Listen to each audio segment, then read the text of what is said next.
Apa sistem hukum pidana di Indonesia masih mengikuti sistem hukum Belanda?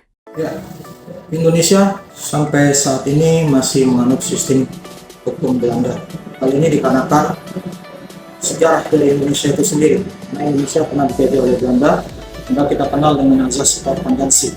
Ketika kita merdeka, kita belum memiliki sistem hukum yang bisa menjamin kesejahteraan masyarakat, sehingga digunakanlah sistem hukum peninggalan Belanda yang menganut sistem hukum Eropa kontinental dan sampai saat ini. Apa kelebihan dan kekurangannya? Karena ada beberapa kelebihan dari sistem hukum ini. Pertama, sumber hukumnya. Seperti kita ketahui, ketika di zaman Belanda, kita ada sistem yang dianut untuk negara Belanda, negara Eropa, terus negara Asia Timur, kemudian pribumi. Nah, ini sumber hukum kita, karena kita ada sistem sumber hukum dari agama, sumber hukum dari adat. Ini salah satu kelebihannya. Kemudian susunan peraturannya.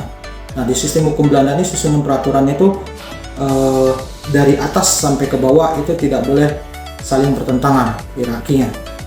Kemudian ada beberapa kekurangan dari sistem hukum peninggalan Belanda ini. Salah satunya adalah karena dalam sistem hukum Belanda ini yang pertama adanya kekuatan politik.